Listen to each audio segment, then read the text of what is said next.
Estamos na sexta-feira que nos dedicamos a uma reunião de oração, de orarmos com imposição de mãos, com unção, com óleo, mesmo diante de todas as restrições devido à realidade que vivemos em nossos dias com essa pandemia. E oramos pelos pedidos que nos são enviados através do chat.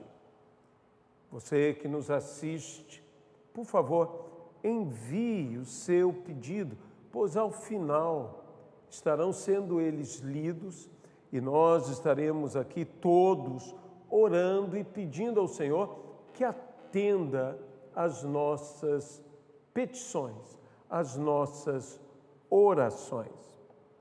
Eu gostaria, portanto, de convidar a você a abrir a sua Bíblia num texto conhecidíssimo das Sagradas Escrituras, que está em Hebreus, capítulo 11, versículo 1,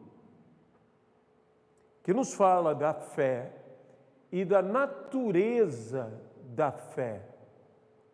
Ora, a fé é a certeza de coisas que se esperam, a convicção de fatos que não se veem. Que Deus possa abençoar a sua palavra em nossas vidas, no nome de Jesus Cristo. A partir deste versículo, a partir desta definição do que é fé, o autor sagrado, inspirado pelo Espírito Santo, passa a citar inúmeras pessoas que viveram a fé, que foram desafiados em sua fé, que foram eles mesmos heróis, como são assim citados e conhecidos, heróis da fé.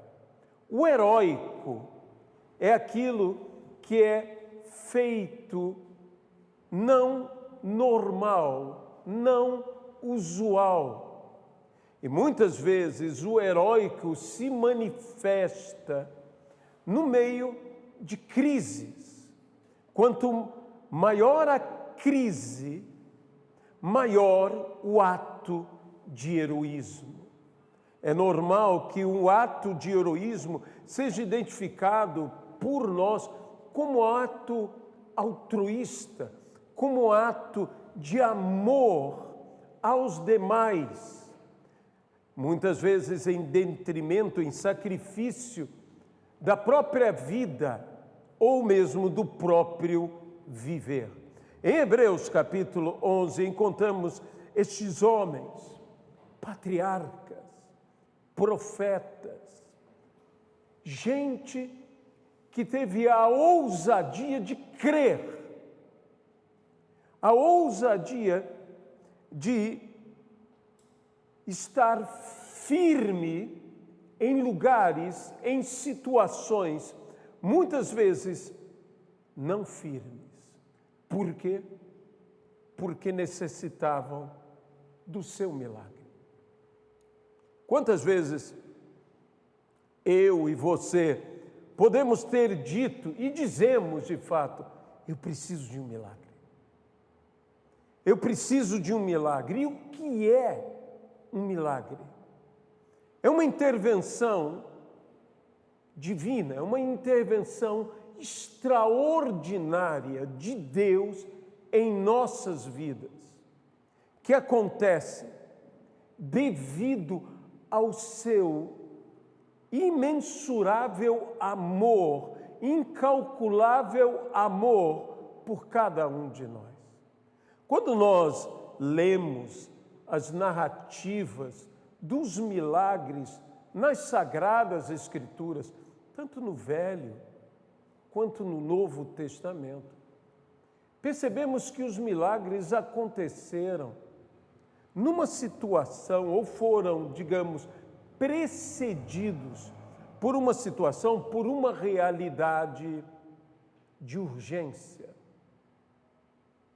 de uma realidade, como eu citei anteriormente, de crise. O que dizer do milagre da multiplicação dos pães? Havia uma necessidade e não havia como, nem mesmo com recursos, atender ou resolver aquela necessidade, que era alimentar a multidão que ouvira a Jesus durante 3 dias. Eram 5.000 homens, fora mulheres e crianças. Não temos com precisão quantos eram. Sabemos que 5.000 homens eram, mais mulheres e mais crianças. E os discípulos mesmos disseram: não temos recursos, e se tivéssemos recursos, aonde poderíamos comprar? Porque estavam no deserto. E Jesus, perguntando a eles: o que vocês têm? 5 pães e 2 peixinhos.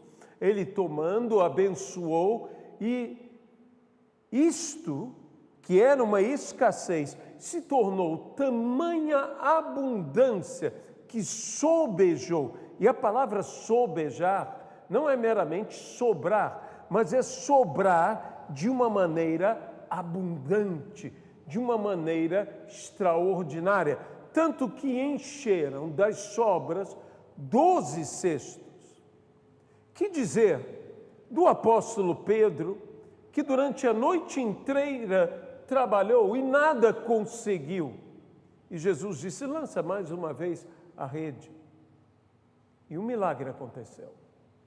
E aconteceu um milagre de uma maneira tão intensa, de uma maneira tão extraordinária, que se rompiam as redes.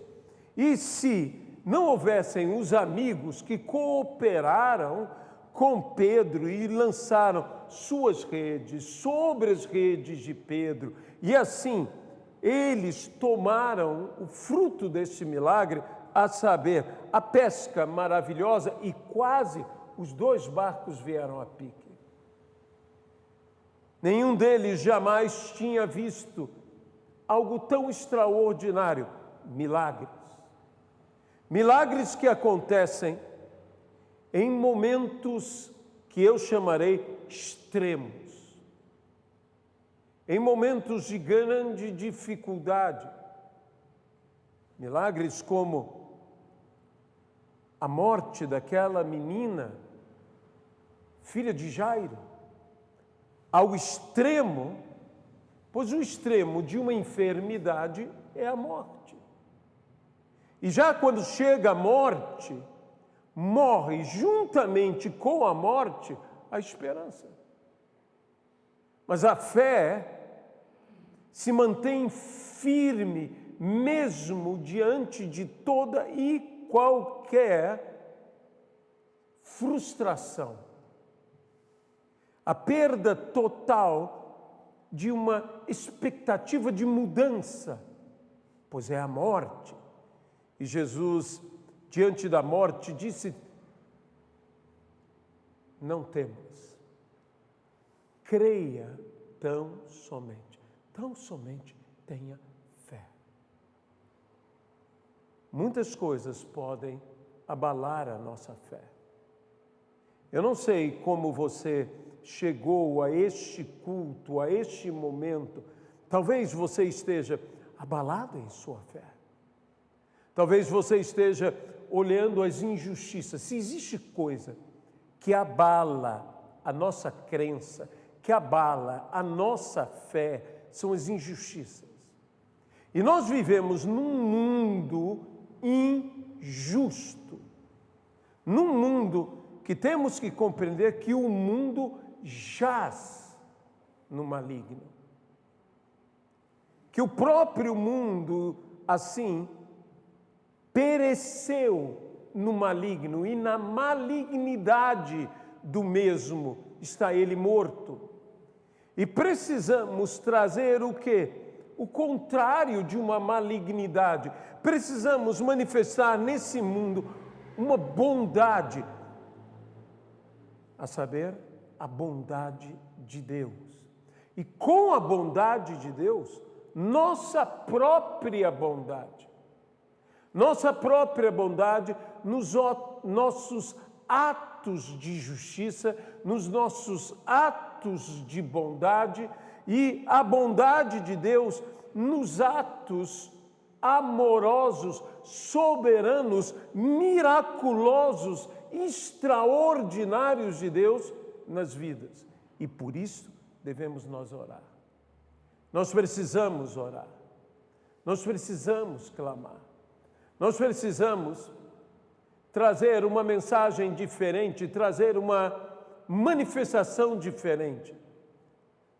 Em nenhum outro lugar houve um encontro de dois espíritos ou humores de vida tão diferentes quanto quando Jesus vinha e com ele a multidão o celebrava e uma outra multidão vinha e com eles o luto se manifestava, porque vinham com a viúva daquela cidade conhecida como Naim, cujo filho estava morto.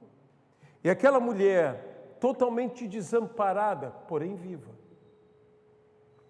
carrega, junto com aquela gente que viam que chorando a morte, e o outro grupo vinha celebrando a vida. Que choque, que encontro.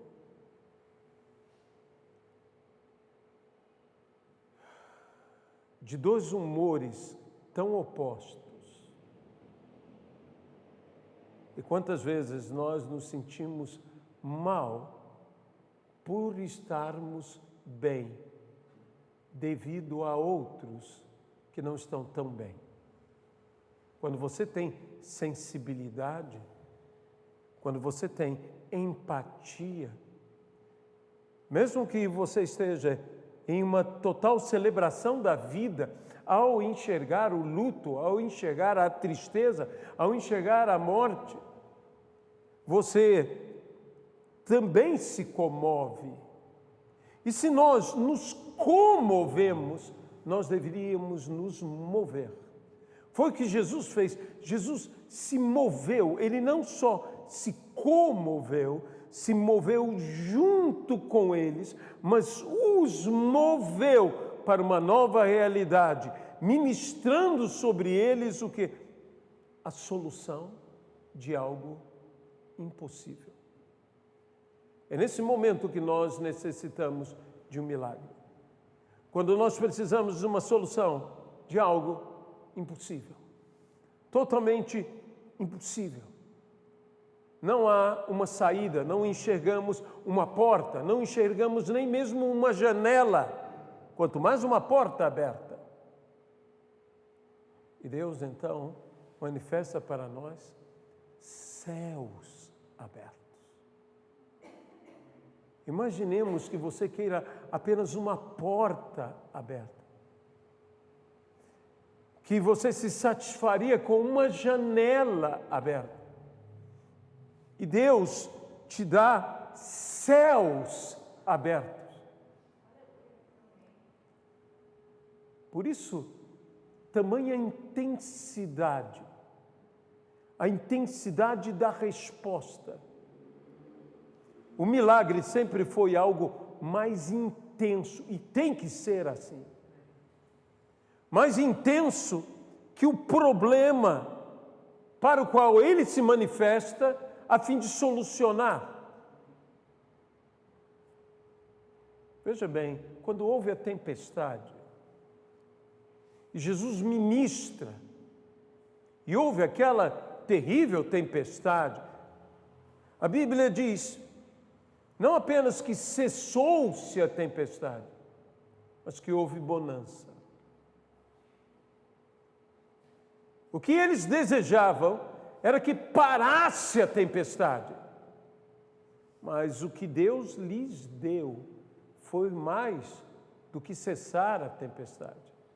Porque se a tempestade simplesmente parasse e não houvesse bons ventos, pois no texto dizia que eram maus ventos, que eram ventos contrários, que eram ventos que se opunham. E então, o que Deus lhes deu? Ventos favoráveis. Isso é bonança. Ventos favoráveis. Não apenas cessou o vento contrário, surgiu o vento favorável. E o vento favorável te faz chegar bem aonde você deve chegar. O vento desfavorável, o vento contrário, ele está te impedindo de chegar aonde você precisa chegar. Mas o vento favorável não é uma questão apenas que se cessem os ventos contrários, mas que ao mesmo tempo que os ventos contrários cessem, comecem os ventos favoráveis. Isto é o milagre de Deus. O milagre de Deus não é terminar o problema. O milagre de Deus é que com o término do problema, com o início da solução, venha mais do que uma solução, venha uma vitória. Uma vitória completa, uma vitória abundante. Estas vidas, estes homens, essas pessoas citadas em Hebreus, foram homens e mulheres que vivenciaram essa realidade.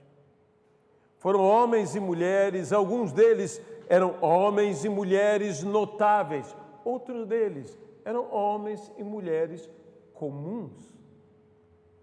Mas o que os diferenciou não era a extraordinária pessoa que eram ou não eram. O que os diferenciou era esse dom chamado fé que receberam da parte de Deus. De modo que foi justamente tudo movido pelo amor, pela bondade. E se chega à conclusão, nós também. E o capítulo 12 assim se inicia, desembaraçando-nos de todo o peso e de todo o pecado que tenazmente nos assedia. Corramos com perseverança a carreira que nos está proposta, visto que temos a rodear-nos tão grande nuvem de testemunha. Tenha você também o teu milagre. Tenha você também o teu milagre, pois aquele que não faz diferença entre os homens, antes os recebe e os atende como iguais. Sim, Deus me recebe e me atende. E para mim isso é surpreendente, como recebe e atende um homem muito superior a mim, como recebe e atende um Abraão, pois ele não faz diferença. Pois é o mesmo amor e a mesma intensidade de amor com que ele amou Abraão, ele também me ama. Veja, eu não sou superior a Abraão, ao contrário, muito inferior a ele. Mas é extraordinário este amor de Deus e a execução deste milagre de Deus a nós. Que Ele me atende, que Ele me recebe, assim como Ele atende e recebe a um Moisés, e eu em nada posso me comparar a um Moisés. Mas Deus me atende, me trata, como atende e trata a Moisés, amigo de Deus. Dois homens que eu citei, amigos de Deus, amigos íntimos de Deus, próximos de Deus. E Deus então deseja a você, a mim, fazer o mesmo agir, trazer o mesmo milagre. Que Deus faça um milagre extraordinário na vida de Abraão, é de se esperar. Que faça um milagre extraordinário na vida de Moisés, é de se esperar. Mas na minha vida e na tua vida, Ele não faz acepção. Ele não faz diferença. Isso não quer dizer que não haja diferença entre a minha vida e a vida de um Moisés, entre a minha vida e a vida de um Abraão, entre a minha vida e a vida de um José, entre a minha vida e a vida de um Pedro, entre a minha vida e a vida de um Paulo. Claro que há entre nossas vidas e as vidas desses homens notáveis e maravilhosos, extraordinários. Mas Deus não é Deus apenas desses homens notáveis e maravilhosos, dessas mulheres incríveis, como foi Rebeca, como foi Sara, como foi Ana, como foi Maria e tantas outras mulheres extraordinárias. Mas nós que somos pessoas comuns, o milagre acontece na nossa vida não porque somos extraordinários. Acontece na nossa vida porque temos um Deus que nos ama de uma forma extraordinária. Então, eu não sei qual é o teu milagre, qual é o milagre que você necessita, mas eu sei de uma coisa: que Deus fará esse milagre. Talvez você esteja chegando no momento, talvez você esteja orando ao Senhor, dizendo: Senhor, eu não entendo. Eu não entendo toda essa situação, e eu vejo as injustiças, e vejo os atos errados. Davi disse isso, e eu vejo o injusto, eu vejo o ímpio prosperar. E ele diz: só em pensar isso, eu já pequei. Não pense nisso. Não pense nisso nem mesmo dentro da igreja.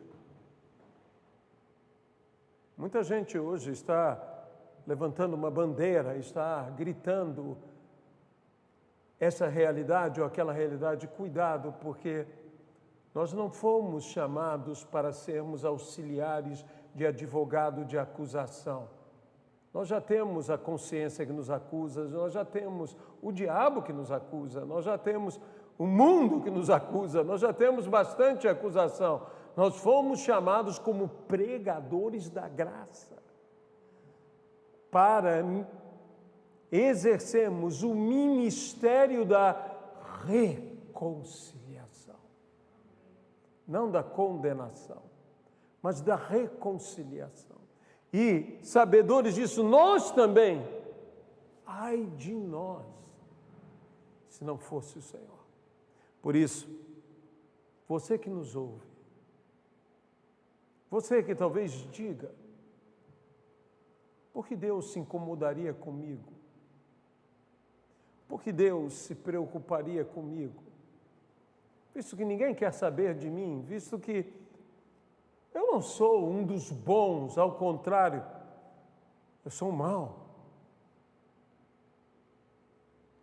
Deixe-me dizer uma coisa a você. Jesus não está esperando que você melhore para que você venha a Ele. Jesus está esperando que você venha a Ele tal qual você está. E aí, a partir desse encontro, você vai melhorar. De modo que, se você não quer aceitar Jesus porque você é mau, deixe-me dizer, é para você mesmo que Jesus morreu na cruz do Calvário, por você, para te salvar e transformar a realidade radicalmente, como da escassez, não apenas numa abundância, mas no sobejar, para que sobre abundantemente. Deus te dará uma transformação tão radical como esta. Basta o quê? Entregar-se a Ele. Entrega o teu caminho ao Senhor, confia nele e o mais Ele fará. Senhor Jesus, nós entregamos essas vidas no teu altar. Nós te pedimos que o Senhor possa agir em cada um deles, Senhor, manifestar o teu poder em cada um deles, trazer transformação. E a todos nós que carecemos de um milagre, que estamos precisando de um milagre, que estamos num momento, Senhor, urgente, precisando de um milagre, nós também oramos agora, no nome de Jesus Cristo, que haja essa transformação radical. É o que nós te pedimos. E desde já, nós te agradecemos. No nome de Jesus Cristo. Amém e amém.